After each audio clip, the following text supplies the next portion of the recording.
जनाब राहत इंदौरी साहब, आप पर मेरा सलाम।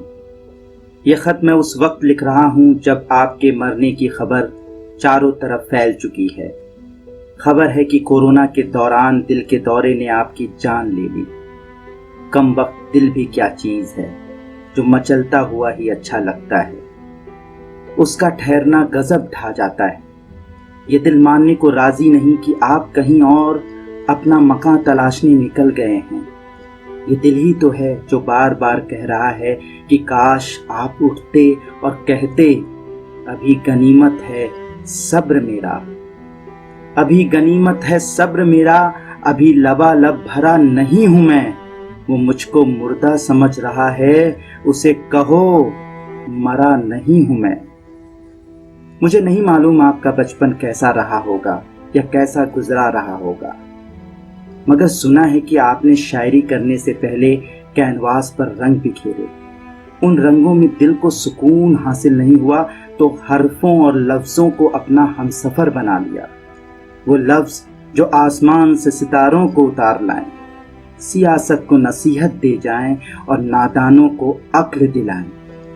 आपकी पैदाइश आज़ादी के 3 साल बाद 1 जनवरी 1950 को इंदौर में हुई। आज जब सब जन्माष्टमी का जश्न मना रहे थे तो आप उस वक्त में गम में डुबोकर चल दिए। इस दर्द को कैसे आपसे कहूँ। आपने ही एक बार कहा था, अचानक बांसुरी से दर्द की लहरें उठती हैं, गुजरती है जो राधा पर वो गिरधारी समझता है। आपके जाने से जो दिल पर गुजरी है वो क्या और कैसे उस शख्स को बताएं जो लफ्जों का जादूगर खुद रहा हो। मेरे जहन में सवाल आते हैं आपके उस पहले मुशायरे को लेकर जिसमें आप शामिल हुए होंगे। लोगों ने क्या समझा होगा, कैसे आपको सुना होगा। आपका मुझे एक इंटरव्यू याद आ रहा है जब आपने अपनी जिंदगी के फलसफे को बयान किया था। तब बताया था कि सन 70 के आसपास इंदौर के किसी इलाके में एग्जीबिशन लगी थी जहां आप मुशायरे में पहली बार स्टेज पर पहुंचे थे, जहां तक पहुंचने के लिए आपने जुगाड़ लगाया। हाँ, आपने जुगाड़ लफ्ज़ ही कहा था।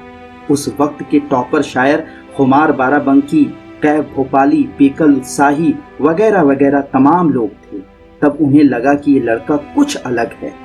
शायद वो नहीं जानते होंगे जिसे आज वो राहत उल्लाह कुरैशी समझकर सुन रहे हैं, एक रोज वो दुनिया भर में डॉक्टर राहत इंदौरी नाम से मशहूर हो जाएगा। आपने सियासत और मोहब्बत दोनों पर बराबर हक और रवानगी के साथ शेर कहे। आपका खास अंदाज में गमे जाना यानी प्रेमिका के लिए शेर कहना युवाओं पर इश्क की पिचकारी छोड़ता था। आप महफिलों की जान होते थे। आप कहते थे, फूलों की दुकानें खोलो, खुशबू का व्यापार करो। इश्क खता है तो ये खता एक बार नहीं 100 बार करो। हमने खता की थी आपसे इश्क करने की, मगर आप यूं अचानक चल दिए। लग रहा है उस खता की सजा मिल रही है। आज आप जा रहे हो, चांद सितारे सब याद आ रहे हैं। याद आ रहा है आपका वो कहना, रोज तारों को नुमाइश में खलल पड़ता है। रोज तारों को नुमाइश में खलल पड़ता है, चांद पागल है अंधेरे में निकल पड़ता है। अब आप निकल पड़े हैं अकेले दूसरी दुनिया में अपने अशआर से हलचल मचाने, महफिलें जमाने, दूसरी दुनिया में अपना हक जताने। कश्ती तेरा नसीब चमकदार कर दिया, इस पार के थपेड़ों ने उस पार कर दिया। 2 गज सही ये मेरी मिल्कियत तो है, ऐ मौत तूने मुझे जमींदार कर दिया। सियासत के सामने बड़े बड़े शायरों के कदम लड़खड़ाए और उन्होंने सियासत की शान में कसीदे पढ़े, मगर आपने तो समझो सियासत को ही निशाने पर ले रखा था। इतनी बेबाकी और बेखौफ देखकर कह सकता हूं कि आपके शेर सियासत को भूलने नहीं देंगे कि इस हिंदुस्तान में एक शायर इंदौरी भी हुआ करता था जो कहता था, सभी का खून है शामिल यहाँ की मिट्टी में, किसी के बाप का हिंदुस्तान थोड़ी है। सड़क से लेकर संसद तक आपके शेर गूंजे। वो चाहता था कि कासा खरीद ले मेरा, वो चाहता था कि कासा खरीद ले मेरा, मैं उसके ताज की कीमत लगा के लौट आया। गजल अगर इशारों की कला है तो मैं कहता हूं राहत इंदौरी वो कलाकार बनकर दुनिया में रहा जो अपने अंदाज में झूमकर इस कला को बखूबी अंजाम देता रहा।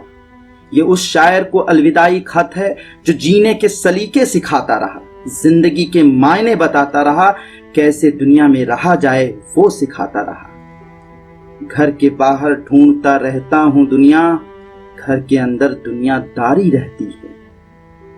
मेरी ख्वाहिश है कि आंगन में न दीवार उठे, मेरी ख्वाहिश है कि आंगन में न दीवार उठे, मेरे भाई मेरे हिस्से की जमीन तू रख ले। आपका उर्दू में किया गया रिसर्च वर्क उर्दू साहित्य की धरोहर रहेगा। सिनेमा के लिए लिखे गए आपके गीत गुनगुनाए जाते रहेंगे।